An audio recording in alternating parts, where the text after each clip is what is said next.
చదువుకున్న ఈ 38వ కీర్తనలో ఆయన మాటలో చెప్తూ కొన్ని విషయాలు చెప్తూ ఆయన ఏమంటారంటే, నా జీవితంలో మనోవేదన మనోదుఖము నాకు కలిగి ఉన్నాయి, సమస్యల్లి ఉన్నాను, దుఃఖాక్రాంతుడినై ఉన్నాను, నాకు మేలు చేయవలసిన వారు కీడు చేస్తూ ఉన్నారని ఆయన చెప్తా ఉన్నాడు. ఈ విషయాలు ఇంకా చెప్తూ ఆయన ఏమంటారంటే, నా శరీరంలో ఆరోగ్యం లేదు, నా ఎముకలకు స్వస్థత లేదు అని చెప్తా ఉన్నారు. చెప్తూ ఆయన ఇంకో మాట ఏమంటారంటే, నాకు మేలు చేయవలసిన వారే నాకు కీడు చేస్తూ ఉన్నారు, దానికి కారణం ఏంటంటే నేను మంచిని అనుసరిస్తున్నందుకు వారు నాకు శత్రువులు అయ్యారని చెప్తా ఉన్నారు. ఈ మాటలను ఆలోచన చేసినప్పుడు ఆయన ఒకే ఒక మాట అంటా ఉన్నారు 11వ వచనంలో. ఆయన ఏమంటారంటే, నా శత్రువులు నాకు దూరంగా ఉన్నారంటారు ఆయన. నా శత్రువులు నాకు దూరంగా ఉన్నారు, నా బంధువులు నాకు దూరంగా ఉన్నారని చెప్తారు ఆయన. ఒకసారి ఆ మాట చదువుదామా? 11వ వచనం. నా స్నేహితులను నా తెగులు చూసి ఎడమగా నిలుచున్నారు. చాలండి. ఆయన చాలా మాటలు చెప్తా ఉన్నారు. అయితే ఒక మాటను మనం ఆలోచన చేస్తే, నా శత్రువులు దూరంగా ఉన్నారని చెప్తా ఉన్నారు. బైబిల్లో ఇంకా ఆయన ఏమంటారంటే, నేను ఎవరినైతే ప్రాణ స్నేహితులుగా భావించానో వారు నన్ను మర్చిపోయారని అంటారు. ఒక ఆయనేమో నా స్నేహితుడు నన్ను మర్చిపోయారని చెప్తే, ఈయనేమో నా స్నేహితుడు నాకు దూరంగా ఉన్నారని చెప్తారు. అయితే ఈ రాత్రి మనం దేవుణ్ణి నేను ఏ విధంగా పరిచయం చేయాలనుకుంటానంటే, దేవుడు ఆయన మనకు స్నేహితుడిగా ఉండాలని ఇష్టపడతా ఉన్నాడు. దేవుణ్ణి మనం స్నేహితులుగా చేసుకుంటే చాలా గొప్ప విషయం. ఎందుకంటే మన జీవితంలో మనం చాలామందిని పరిచయం చేసుకుంటూ ఉంటాం. సందర్భాన్ని బట్టి పరిచయాలు ఉంటాయి. బస్సులో ప్రయాణం చేసినప్పుడు కొంతమందిని వ్యక్తులను మనం పరిచయం చేసుకుంటాం. ఆ తర్వాత పరిచయం వరకే కొంతమంది వ్యక్తులు ఉంటారు, సహవాసం కొనసాగదు. కొంతమంది వ్యక్తులు ఉంటారు, ఆ వ్యక్తులు ఆ స్థాయిని బట్టి ఆ హోదాను బట్టి పరిచయం మాత్రమే ఉంటుంది, కానీ వారు మనల్ని స్నేహితులు అని పిలవడానికి ఇష్టపడరు. మనం కూడా వారి స్థాయిని బట్టి స్నేహితులు అని పిలవడానికి ఇష్టపడం. ఒకవేళ హోదా పెద్దదైతే స్నేహితులు అని పిలవము, కానీ పరిచయం మాత్రమే ఉంటుంది. వారి యొక్క అధికారు ఆఫీసర్ సార్ అని మాత్రమే పిలుస్తాం. అయితే దేవుడు ఆయన మనల్ని ఏ విధంగా పరిచయం చేసుకోవాలనుకుంటా ఉన్నారంటే, ఒక స్నేహితుడిగా దేవుడు మనం పరిచయం చేసుకోవాలని కోరుతా ఉన్నారు. అయితే దావీదు గారు అంటా ఉన్నారు, నా స్నేహితులుగా ఉన్నారని. యోబు గారు అంటా ఉన్నారు, నా స్నేహితులు నన్ను మర్చిపోయారని యోబు గారు అంటా ఉన్నారు. అయితే దేవుడు మనల్ని ఏమంటా ఉన్నారంటే, యోహాను 15:13 ఉంటుంది, తన స్నేహితుల కొరకు ప్రాణం పెట్టువానికంటే ఎక్కువైన ప్రేమ గలవాడు ఎవరైనా ఉంటుంది. ఈ స్నేహితుడు ఎవరంటే యేసయ్య. యేసయ్య మన కోసం ప్రాణం పెట్టారు. ఎలా ప్రాణం పెట్టారంటే ప్రేమతో ప్రాణం పెట్టారు. ఒకవేళ మన స్నేహితులు నువ్వంటే నాకు చాలా ఇష్టం అనొచ్చు, నేను నిన్ను ప్రేమిస్తా ఉన్నాను అనొచ్చు. మన సమస్యలు మనకు వచ్చినప్పుడు, మన ఇబ్బందుల్లో ఉన్నప్పుడు ఒకవేళ వారు మనకే దరి చేరకపోవచ్చు, దూరంగా ఉండొచ్చు, వారు మనల్ని మర్చిపోవచ్చు. అయితే ఈ దేవుడు ప్రేమించానని చెప్పడం మాత్రమే కాకుండా ఒక నిదర్శనం మన ముందుంచారు. అదేంటంటే మన కోసం ఆయన ప్రాణం పెట్టారు. ఇంకో ఆయన ఏమంటారంటే పరిచారు. ఎలా అంటే పాపులమైన మన కొరకు ఆయన చనిపోయారని చెప్తా ఉన్నారు. ఒక ఆయనేమో దేవుడు ప్రేమతో చనిపోయాడని చెప్తారు, ఇంకో ఆయన స్నేహితుల కొరకు ప్రేమతో ప్రాణం పెట్టారని చెప్తా ఉన్నారు. ఒక ఆయన స్నేహితుల కొరకు ప్రాణం పెట్టారని చెప్తే, ఇంకో ఆయన దాన్ని ఏ విధంగా రాశారంటే పాపుల కొరకు ప్రాణం పెట్టారు అని రాశారు ఒక ఆయన.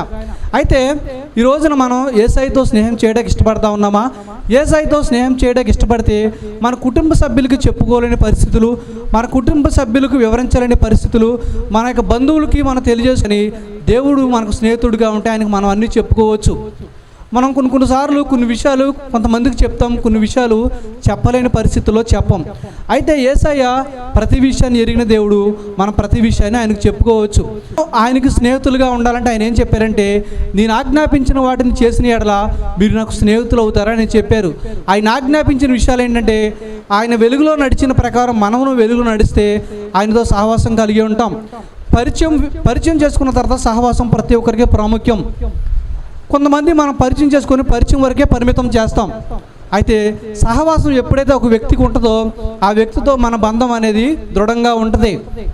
చాలాసార్లు మనం ఈ లోకంలో ఉన్న స్నేహితుల మధ్యన సహవాసం ఎలా ఉంటుందంటే, అక్కడ కొన్ని పరిమితులు ఉంటాయి, కొన్ని హద్దులు ఉంటాయి, కొన్ని అడ్డులు ఉంటాయి, కొన్ని ఆటంకాలు ఉంటాయి.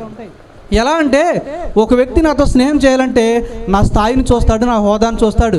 యేసయ్య మనలో ఏ స్థాయిని ఏ హోదాను చూడడం, మనం ఇష్టపూర్వకంగా ఇష్టంగా ఆయన్ని మనం స్వీకరిస్తే ఆయన మనకు స్నేహితుడిగా ఉంటా ఉన్నాడు. అయితే ఈ మాటలు ఎందుకు చెప్తా ఉన్నానంటే, దేవుడు మనల్ని స్నేహితులుగా చేసుకోవాలని ఇష్టపడతా ఉన్నాడు. మనం ఏం చేయాలంటే ఆయన వెలుగులో నడిచిన ప్రకారం మనము నడిస్తే మన పాపాల నుండి ఆయన మనల్ని క్షమించి పవిత్రులుగా చేసి మనల్ని స్నేహితులుగా చేసుకోవడానికి ఇష్టపడతా ఉన్నాడు. స్నేహితులుగా ఒకవేళ మనం ఆయనకి స్నేహితుడిగా ఉండాలని ఇష్టపడితే మన జీవితంలో ఉండవలసిన 3 విషయాలు ఏంటంటే, మనం ఒకరినొకరు ప్రేమించాలి. ఒకరినొకరు ప్రేమించవాలనేది ఇది నా ఆజ్ఞ అని ఆయన చెప్తూ ఉంటారు. తర్వాత మనం క్రీస్తుని మూడవదిగా వారి కొరకు ప్రార్థన చేయాలి. యోబు గారు కూడా ఆయన స్నేహితుల కొరకు యేసయ్యని స్నేహితుడిగా స్వీకరిస్తే ముందుగా మనం చేయవలసింది ఏంటంటే, మనం ఒక వ్యక్తిని ప్రేమించాలి. ఆ తర్వాత వారి కొరకు ప్రార్థన చేయాలి, వారిని క్రీస్తుకు పరిచయం చేయాలి. అయితే బైబిల్లో కొంతమంది స్నేహితులు ఉన్నారు. వారు ఏం చేశారంటే, స్నేహితుల మధ్యన ఉండకూడని విషయాలు. ఇప్పుడు దావీదు గారు ఏమంటా ఉన్నారంటే, నా స్నేహితులు నాకు మేలు చేయవలసింది పోయి కీడు చేస్తూ ఉన్నారని చెప్తా ఉన్నారు. కీడు చేయడానికి ఏమాత్రం దేవుడు ఇష్టపట్ల, మేలు చేయాలని కోరుతా ఉన్నాడు. అయితే బైబిల్లో 2 వ్యక్తుల మధ్యన జరిగిన సంభాషణ ఏంటంటే, కొంతమంది వ్యక్తులు కోపగించుకున్నారు, హేళన చేశారు, తృణీకరించారు. అయితే మనం ఆ విధంగా ఉండకూడదని యేసయ్య ఇష్టపడతా ఉన్నాడు. యేసయ్య ఏమని ఇష్టపడతా ఉన్నాడంటే, మనల్ని ఆయనకి స్నేహితులుగా ఇష్టపడతా ఉన్నాడు. ఆ తర్వాత స్నేహితులుగా ఒకవేళ మనం ఆయన స్వీకరిస్తే మనం చేయవలసింది ఒకటి ప్రార్థన, పరిచయం, అలానే ఆయన కొరకు ఇతరులకు మనం తెలియజేయాలి.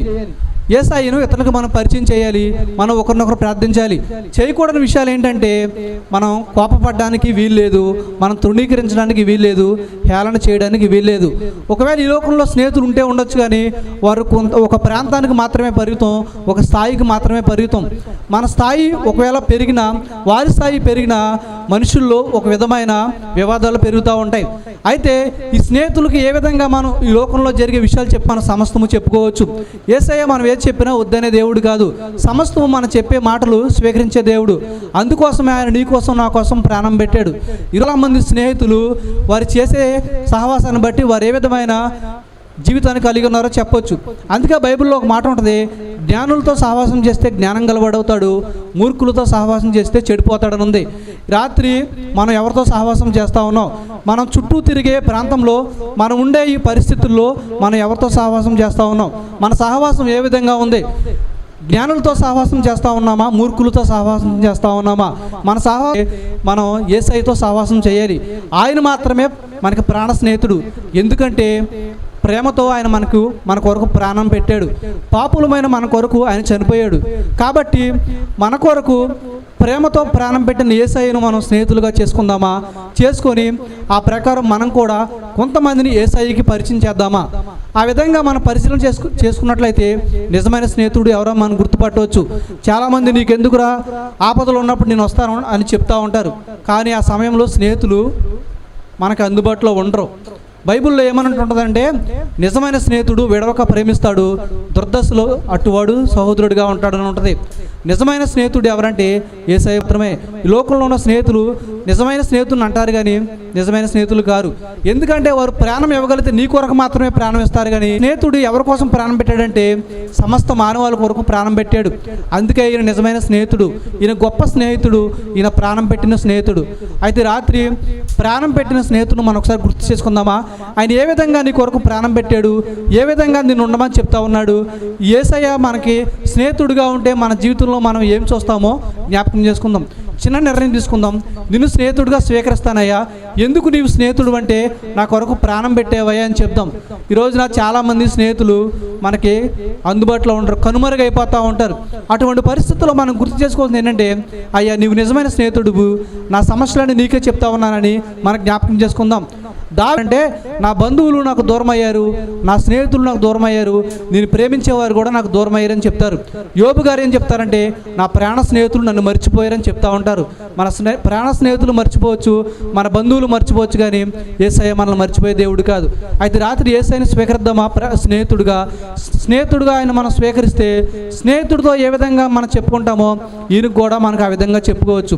అయితే చిన్న తీర్మానం తీసుకుందాం. యేసయ్య నీవు నాకు స్నేహితుడిగా ఉన్నావు, నీవు నాకు ప్రాణ స్నేహితుడిగా ఉన్నావు, ప్రాణం పెట్టిన స్నేహితుడిగా ఉన్నావు. కలవరిగిరిలో నేను మీ యొక్క రక్తాన్ని చిందించి మమ్మల్ని అందరినీ పవిత్రపరిచిన దేవుడిగా ఉన్నావు. అయితే నేనేం చేయాలంటే మీ మార్గంలో జీవిస్తే నేను మీతో సహవాసం కలిగి ఉంటాను. అప్పుడు మీ కొరకు నేను ఒక స్నేహితుడిగా మీకు నేను ఉండగలను, మీ కొరకు జీవించగలనని ఒక చిన్న తీర్మానం తీసుకుందామా, చిన్న ప్రార్థన చేసుకుందాం.